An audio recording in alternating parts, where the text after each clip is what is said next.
ابوالبشیر قادی عرفانی جو احمد پور شہر کے اگران، انہوں نے کتاب لکھی تھی اعلام گرگٹ، اس میں جو نام نہاد اجماع کا ذکر کیا تھا، اسی طرح حضرت مسیح موعود علیہ الصلوۃ والسلام کے مختلف دعوی کو پیش کر کے استہزاء کیا تھا، اس کا حضرت مسیح موعود کی تحریروں کی روشنی میں ساری کتاب ہی استہزاء ہے. لیکن اس سلسلے میں نے جیسے کہا تھا نا آپ کو کہ ایک اشتہار بھی بعض شائع ہوئے ہیں نہایت غلیظ اور گندے، ان کو پڑھنے کو تو دل بالکل نہیں چاہ سکتا ہے، برداشت بھی نہیں ہوتے، مگر میں نے اس نیت سے تمہیں کہا تھا اکٹھے کر لو، اور وہ جو حوالے دیے تھے بعض وہ لے آؤ ساتھ، کہ ان میں لوگوں کو یہ تو پتہ چلے کہ پاکستان کی اصطلاح میں دل آزاری کیا ہوتی ہے اور دلداری کیا ہوتی ہے، اور ان کی غلیظ زبان دنیا کو نمونہ بتایا جائے کہ یہ وہ ان کا طریق ہے جماعت پر حملے کرنے کا اور گند اچھالنے کا،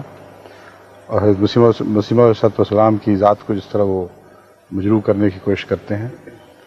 تو یہ نمونے سامنے آ جائیں پھر ان کا جواب بھی ہوگا، لیکن چونکہ وہ بہت ہی غلیظ باتیں ہیں اس لیے میں تمام سامعین سے اور ناظرین سے معذرت خواہ ہوں، یہ مجبوری ہے. وہ جب یہ گند پھیلا رہے ہیں تو اس کا جواب لازماً دینا ہے اور اس کا حوالہ بھی دینا پڑے گا. تو وہ دکھائیں کہاں ہیں وہ کاغذ اشتہار جو چھپا رکھے ہیں اور یہ سب کچھ. اشتہار تو نہیں ملایا، لیکن اس میں حضرت مسیح موعود علیہ الصلوۃ والسلام کے مختلف دعوی اور الہامات کو مد نظر رکھ کے جو غلط نتائج جنہوں نے بیان کیے ہیں. ہاں غلط تو ہیں ہی لازم. حضرت مسیح علیہ السلام کی تحریرات نہیں، وہ جو گندی زبان استعمال ہوئی ہے وہ کیا ہے، نمونے دکھاؤ نا ذرا. وہ لیکن نہیں ہے ساتھ، وہ تو رکھنے سے نہیں، یہ تو اس کتاب میں سے ہیں. یہ جو کتاب ہے گرگٹی مزاج مولوی صاحب میں ان کو کہتا ہوں، ان کی جو کتاب ہے اس میں انتہائی غلیظ باتیں حضرت مسیح علیہ السلام کی طرف منسوب کر کے آپ کے بعض اقتباسات، بعض الہامات کو غلط رنگ کے میں پیش کرتے ہیں، غلط معنی پہناتے ہیں اور اپنے دل کا بوجھ نکالتے ہیں. بس اس سلسلے میں ایک اشتہار شائع ہوا تھا جس میں ایسے ناپاک لفظ استعمال کیے تھے کہ حضرت صلی اللہ علیہ وسلم کے نزدیک آپ اللہ کے اس طرح بیٹے ہیں جس طرح دنیا میں بیٹے ہوتے ہیں، خدا تعالیٰ کی بیوی بھی ہیں آپ، خدا تعالیٰ آپ کا بیٹا بھی ہے. اور پھر خباثت کی حد کہ نعوذ باللہ خدا تعالیٰ کا نطفہ ہیں، یعنی جس سے بچہ پیدا ہوتا ہے جس مادے سے، وہ کہتے ہیں میرے صاحب نے لکھا میں وہ ہوں. اور حیرت انگیز بکواس ہے اس میں. یہ ساری باتیں عام گلیوں میں پھیلائی جاتی ہیں جن کو پڑھ کر اسکولوں کے بچے پھر احمدی بچوں پہ ظلم کرتے، گالیاں دیتے، مسخر اڑاتے. اور حکومت پاکستان کا میزان عدل کہتا ہے کہ یہ تو اقلیتوں کی دلداری ہو رہی ہے، اس میں ہم کیسے دخل دے سکتے ہیں. اور وہ کتابیں جن سے لی گئی ہیں چیزیں ان کے نزدیک، وہ کتابیں ضبط ہو چکی ہیں تاکہ شریف النفس مسلمان ان کو پڑھ کر خود نہ فیصلہ کر سکیں کہ اصل بات کیا ہے. اور وہ کتابیں شائع کرو تو دل آزاری ہوتی ہے، جو دل آزاری والی باتیں اس میں نہیں وہ بھی اس کی طرف منسوب کر کے شائع کی جا رہی ہیں اور کثرت سے چیترے پھیلائے جا رہے ہیں. اور اگر کوئی احمدی رسول اکرم صلی اللہ علیہ وآلہ وسلم پر درود بھیج دے کہ یہ گندگی برداشت نہیں ہو سکتی. ایسی ناپاک حرکت جو جیلوں میں ٹھوسو، ان پر حد کے رسول کے مقدمے عائد کرو اور لوٹو مارو کوٹو جو چاہو کر سکتے ہو کرو. یہ عین اسلام ہے، اسلام کی روح کے مطابق ہے، اور یہ اقلیتوں کی حقوق کی حفاظت کا تقاضا ہے کہ ان کو دل آزاری کی باتیں نہ کرنے دو اور ان کے مخالفین کو دلداری کی باتیں کرنے کی کھلی چھٹی دو. وہ دلداریاں ہیں جن کو آج میں آپ کے سامنے مجبوراً رکھ رہا ہوں. اس کی لسٹ کہاں؟ وہ لسٹ بھی چھوڑا ہے وہیں. پھر کیا کریں؟ اب بیٹھ جائیں خالی. اس میں ہے کہ حضرت کبھی خود کو مریم کہا ہے، کبھی عیسیٰ کہا ہے، پھر وہ نہیں، وہ جو میں نے باتیں بتائی ہیں، اللہ میرا بچہ ہے، نعوذ باللہ ذالک، میں خدا کا بیٹا ہوں، ان معنوں میں جو دنیا میں بیٹے کہلاتے ہیں. اور پھر وہی نشان لگائے ہوئے ہیں. یہ ہے الہامات جن کی بنا. ہاں کہتے ہیں حضرت مسیح موعود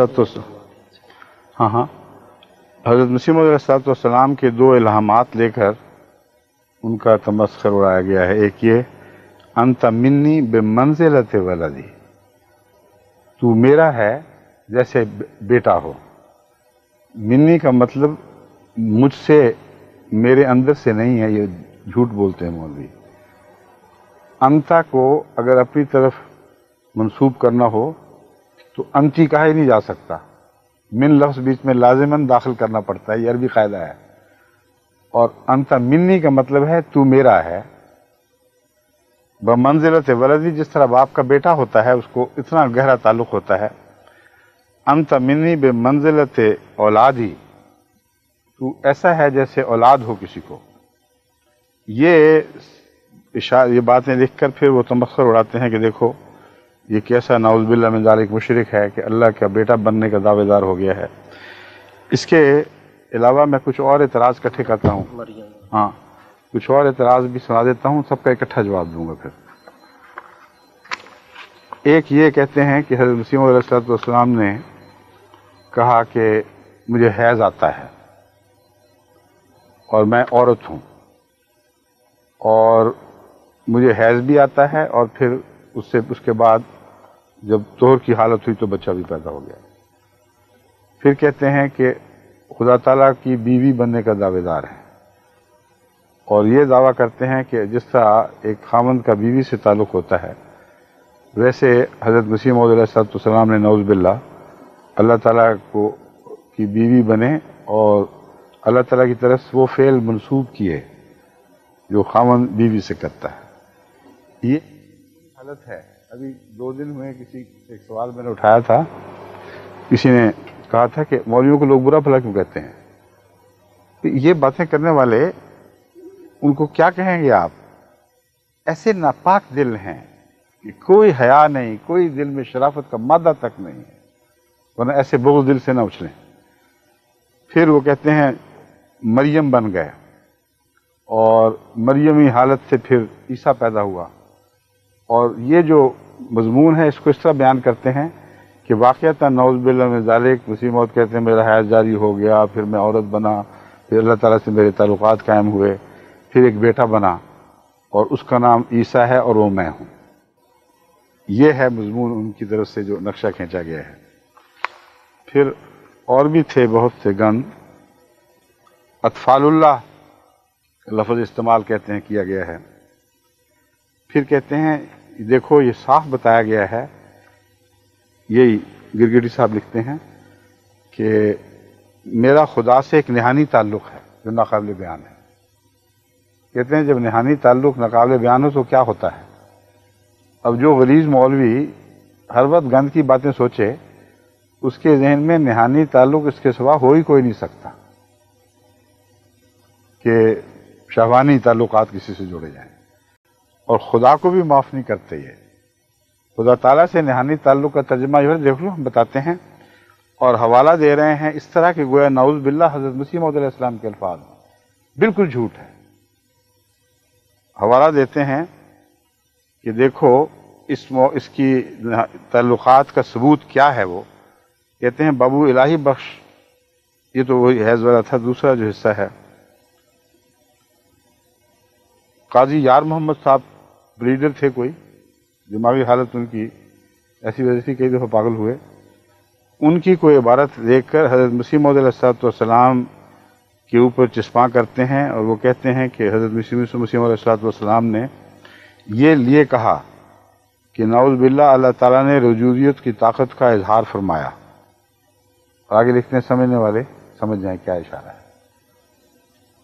اور یہ ظاہر کر رہے ہیں یہ مسیح موعود علیہ السلام کی عبارت ہے.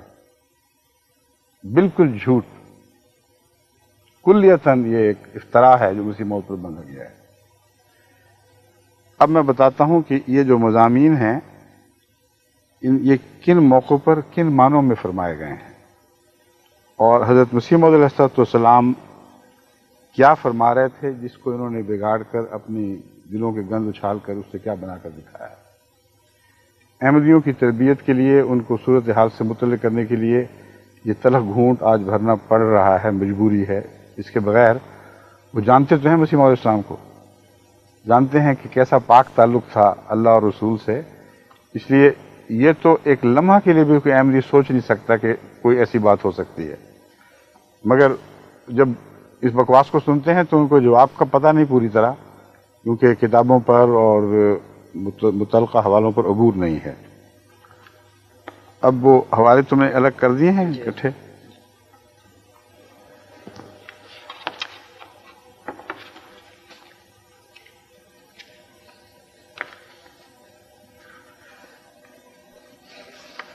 حضرت ہشام کے حوالے چاہیے۔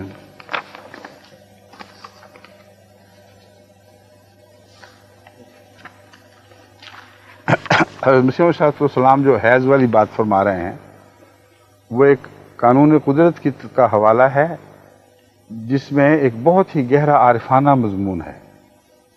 لفظ حیض استعمال ہوا ہے، مگر کن معنوں میں وہ آپ سن لیجئے، پھر میں اس کی مزید تشریح کرتا ہوں۔ فرماتے ہیں حیض ایک ناپاک چیز ہے، کیونکہ خون سارے ناپاک ان معنوں میں ہوتے ہیں کہ باہر آتے ہی بدن سے ان میں تعفن بڑی تیزی سے شروع ہو جاتا ہے، اور حیض کے خون میں خصوصیت سے یہ مادہ ہے کہ بہت جلد وہ تعفن پیدا کرتا ہے۔ فرماتے ہیں اب یہ حیض ایک ایسی چیز ہے جس میں یہ تعفن کا مادہ پایا جاتا ہے، مگر اللہ کی شان ہے کہ صالح پاک اولاد اسی خون سے پیدا کرتا ہے، اور زمین آسمان کا فرق پڑ جاتا ہے۔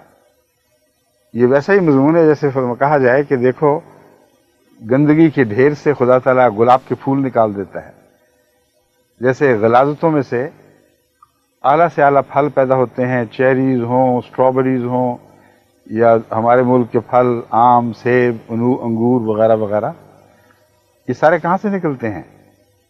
اس گندگی کے کھیت سے نکلتے ہیں۔ اور اگر کوئی مولوی یہ بات سنے اور یہ کہے کہ دیکھو جی، یہ کہتے ہیں ہم گند کھاتے ہیں، ہم غلاظت پہ منہ مارتے ہیں، یہ کہتے ہیں دیکھو جی انار اس سے گندگی سے نکلا، سیب گندگی سے نکلا، کتنا لغو خیال ہے، اور کہہ کے مارنا شروع کر دے کہ یہ پاگل ہے۔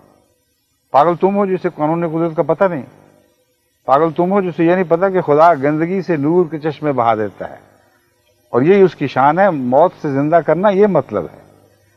چنانچہ حضرت مسیح موعود علیہ السلام ان معنوں میں بیان کرتے ہوئے فرماتے ہیں حیض ایک ناپاک چیز ہے، مگر بچے کا جسم اسی سے تیار ہوتا ہے۔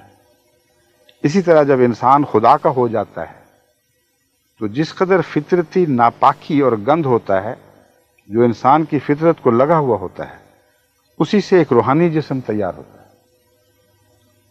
ایک عارف باللہ روحانی باتیں کر رہا ہے، روحانی مثالیں دے رہا ہے، مولویوں کی دیکھو پہنچ کہاں تک ہے ان کے دماغوں میں۔ فکر ہر کس بقدر ہمت ہے اس، کیونکہ ان کی تنہائیاں گندگیوں سے بھری ہوں گی، لازماً یہ بات ہے، ورنہ ایک انسان کا تنہائی کے ساتھ اور محبت کے رازوں کے ساتھ گندگی کی طرف دماغ جانا بتا رہا ہے کہ ان کی تنہائیاں گندی ہیں، اور اللہ کے تعلق میں بھی وہ گندگی کا خیال ان کو نہیں چھوڑتا۔ فرماتے ہیں اسی سے ایک روحانی جسم تیار ہوتا ہے، یہی تمس انسانی ترقیات کا نتیجہ ہے، یہی تمس انسانی ترقیات کا نتیجہ ہے۔ اسی بنا پر صوفیاء کا قول ہے کہ اگر گناہ نہ ہوتا تو انسان کوئی ترقی نہ کر سکتا۔ آدم کی ترقیات کا بھی یہی موجب ہوا، اسی وجہ سے ہر ایک نبی مخفی کمزوریوں پر، یہ ہے حیض کا رشتہ، حیض کی بات کر کے اس کی تفسیر فرما رہے ہیں، ہر نبی مخفی کمزوریوں پر نظر کر کے استغفار میں مشغول ہو جاتا ہے، اور استغفار ہے جو گناہوں کو دبا دیتا ہے زمین میں اور ان سے روحانیت کے حسین پودے نکالتا ہے۔ استغفار میں مشغول ہو جاتا ہے، اور وہی خوف ترقیات کا موجب ہوتا رہا ہے۔ خدا فرماتا ہے ان اللہ یحب التوابین و یحب المتطہرین، اللہ تعالیٰ فرماتا ہے کہ اللہ محبت فرماتا ہے کثرت سے توبہ کرنے والوں اور اس کی طرف رجوع کرنے والوں سے، اور پاک اور صاف ہوتے چلے جانے والوں سے۔ بس ہر ایک ابن آدم اپنے اندر ایک حیض کی ناپاکی رکھتا ہے، مگر وہ جو سچے دل سے خدا کی طرف رجوع کرتا ہے وہی حیض اس کا ایک پاک لڑکے کا جسم اختیار کر لیتا ہے. یعنی وہ گناہ کی قوتیں پر ایک خدا تعالیٰ کا تصرف وارد ہوتا ہے، اور جس طرح گندگی سے بہترین پھول اور پھل نکلتے ہیں، اسی طرح اسی گناہ کے بنیادی مادے سے جو ہر انسان میں موجود ہے، جس کے ثبوت یہ ہے کہ حضرت صلی اللہ علیہ وسلم نے فرمایا کہ ہر شخص کے جسم خون میں رگوں رگوں میں شیطان دوڑ رہا ہے. حضرت مسیح علیہ السلام اپنی طرف سے تو کوئی بات نہیں کرتے. حیض کی ناپاکی سے شیطان کی ناپاکی کم ہے؟ بہت زیادہ ہے. ایک تمثیل ہے جس پر غور کرو. فرماتے ہیں کہ وہ سچے دل سے خدا کی طرف رجوع کرتا ہے، وہی حیض اس کا ایک پاک لڑکے کا جسم تیار کر دیتا ہے. اسی بنا پر خدا میں فانی ہونے والے اطفال اللہ کہلاتے ہیں. وہ لوگ جو اللہ کی ذات میں اپنے آپ کو گم کر دیتے ہیں، انہیں اسی وجہ سے اطفال اللہ کہا جاتا ہے، لیکن یہ نہیں کہ وہ خدا کے در حقیقت بیٹے ہیں، کیونکہ یہ تو کلمہ کفر ہے. خود فرما رہے ہیں. یہ کیسے ہو سکتا ہے کہ مولوی نے کتابیں کھولی ہوں، صرف اطفال نظر آ گیا ہو لفظ، اور آگے پیچھے کچھ نظر نہ آیا ہو. حیض دیکھ لیں اور بات کے مضمون سے بالکل نظر اچٹ جائے، سمجھ ہی کچھ نہ آئے کہ کیا ہو رہا ہے. دیکھتے ہیں، جانتے ہیں، جھوٹ بولتے ہیں، افترا کرتے ہیں. ان کو پاک کیسے کہہ دوں؟ ان کی ناپاکیاں تو اچھلی پڑتی ہیں، پاکستان کی گلیوں میں پھر رہی ہیں، اپنی گواہیاں دے رہی ہیں. فرماتے ہیں لیکن یہ نہیں کہ وہ خدا کے در حقیقت بیٹے ہیں، کیونکہ یہ تو کلمہ کفر ہے اور خدا بیٹوں سے پاک ہے، بلکہ اس لیے استعارہ کے رنگ میں وہ خدا کے بیٹے کہلاتے ہیں کہ وہ بچے کی طرح دلی جوش سے خدا کو یاد کرتے رہتے ہیں. اب بتائیے، بچے کی طرح دلی جوش سے خدا کو یاد کرتے رہتے ہیں، اور آگے آیت قرآنی کا حوالہ ہے. اب مولوی چاہیں تو مذاق اڑا لیں. اسی مرتبہ کی طرف قرآن شریف میں اشارہ کر کے فرمایا گیا ہے، فَاذْكُرُوا اللَّهَ كَذِكْرِكُمْ آبَاءَكُمْ وَأَشَدَّ ذِكْرًا. تم اللہ کو یاد کرو اس طرح جس طرح اپنے آبا کو یاد کرتے ہو، بلکہ اس سے بھی زیادہ. آبا کو بیٹے یاد کرتے ہیں یا کوئی اور یاد کرتا ہے؟ بیٹوں کے تعلق سے آبا فرمایا گیا ہے. اور پھر دوسری جگہ قرآن کریم فرماتا ہے کہ وہ اس رسول محمد رسول اللہ صلی اللہ علیہ وسلم اور آپ کی کتاب کو اس طرح پہچانتے ہیں جیسے اپنے بیٹوں کو پہچانتے ہیں. تو دونوں طرف کے رشتے جن پر انہوں نے مذاق اڑایا قرآن کریم میں موجود ہیں، مگر ناپاکوں کے لیے نہیں ہے. لا یمسہ الا المطہرون.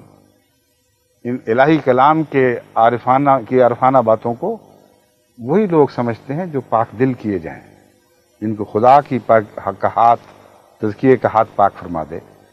بس اللہ نے ایک طرف بیٹے کی باپ جیسی والی نسبت بیان فرما دی اللہ سے، اور دوسری طرف باپ کی بیٹے سے نسبت بیان فرما دی.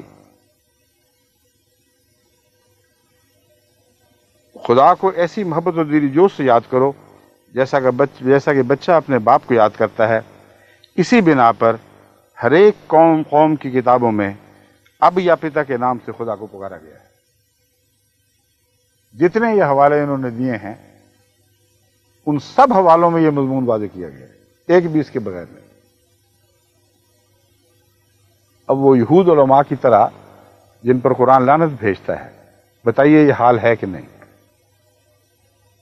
وہ بعض چیزوں پر ہاتھ رکھ دیتے تھے، بعضوں کو نکال کے دکھاتے تھے، اور مضمون کا بالکل برعکس نتیجہ نکالتے تھے. حضرت محمد رسول اللہ صلی اللہ علیہ وسلم نے پیشگوئی فرمائی تھی کہ ایک زمانہ ایسا آئے گا کہ میری امت کے لوگ بھی یہود کی طرح ہو جائیں گے، اتنا مشابہ جیسے ایک جوتی اسی جوڑے کی دوسری جوتی کے مشابہ ہو. آگے بہت ایک بات سخت بھی فرمائی گئی ہے، یہ گناہ بھی کریں گے. اب یہ کہتے ہیں وہ ابھی زمانہ نہیں آیا. یہ زمانہ اگر آ گیا تمہاری ناپاکیوں کی باتوں کا تو اگلا پھر کیسا خطرناک ہوگا. اگر وہ ابھی نہیں آیا تو اللہ رحم فرمائے. یہی باتیں کیا کرتے تھے جن یہود علماء جو حضرت عیسیٰ کو اوپر جیسے گن تولتے تھے. وہ میں جو اب ایک نئی کتاب ختم کر لی ہے، وہ چھپنے والی ہے، عیسائیت کا سفر حقیقت سے کہانی کی طرف، اس میں نے بعض مثالیں دی ہیں، ان کو پڑھ کے رونگٹے کھڑے ہو جاتے ہیں آدمی، کس طرح مسیح مظلوم پر اس زمانے کے مولویوں نے ناپاک حملے کیے ہیں اور اس زمانے کے حملے یاد آ جاتے ہیں۔ بس یہ ہے وہ مضمون جو حضرت مسیح موعود علیہ السلام نے بیان فرمایا، جس پر یہ تمسخر کرتے ہیں۔ حضرت مسیح موعود علیہ السلام نے جو کچھ فرمایا، بنیاد جیسا کہ میں نے ثابت کی ہے یا قرآن پر ہے یا حدیث پہ۔ جن گستاخوں کو یہ بھی خیال نہ آئے کہ یہ حملہ کہاں تک پہنچے گا، ان کی زبانیں کون روکے؟ خدا کے سوا کوئی طاقت نہیں ہے جو ان زبانوں کو کاٹ دے، اور جب وہ فیصلہ کرے گا یہی ہوگا۔ حضرت صلی اللہ علیہ وآلہ وسلم فرماتے ہیں، مشکات المصابیح میں یہ حدیث درج ہے، کتاب الادب میں ہے، ادب والا مضمون ہے۔ الخلق عیال اللہ، مخلوق اللہ کی عیال ہے۔ فَأَحَبُّ الْخَلْقِ إِلَى اللَّهِ مَنْ أَحْسَنَ إِلَىٰ عِيَالِهِ، اور خدا کو اپنی مخلوق میں سے سب سے زیادہ پیارا وہ ہے جو اس کے بچوں سے پیار کرتا ہے۔ وہی مضمون کہ ماں سے فقیر مانگتے ہیں تو بچوں کا حوالہ دیتے ہیں، تو اللہ سے پیار لینا ہے تو مخلوق کو اس کے بچے سمجھو۔ کیا نعوذ باللہ من ذالک رسول اللہ صلی اللہ علیہ وسلم نے کوئی مشرکانہ بات کی ہے؟ جو کائنات کے سب سے بڑے موحد تھے اور ہیں اور رہیں گے، بس تقویٰ سے خالی ہو کر جب زبانیں گند اچھالتی ہیں تو یہ سوچتی نہیں کہ حملے کہاں جا رہے ہیں، کن تک پاک وجود تک ان کی زبانوں کی تکلیف پہنچتی ہے۔ مولانا روم اس مضمون میں بیان فرماتے ہیں، اولیاء اطفال حق اند، اولیاء شعر کا مصرع ہے، اولیاء اطفال حق اند اے پسر، اے میرے بچے، اولیاء حق یعنی خدا تعالیٰ کے اطفال ہوتے ہیں۔ پھر حضرت شاہ ولی اللہ محدث دہلوی، جو ان سب مولویوں کے نزدیک جو آج کل جماعت پر گند اچھالنے والے ہیں، ان کے نزدیک ایک بہت ہی بلند اور بہت ہی بزرگ مرتبہ رکھتے ہیں، اور ہمارے نزدیک بھی بہت بلند اور بہت بزرگ مرتبہ رکھتے ہیں۔ فرماتے ہیں، اگر لفظ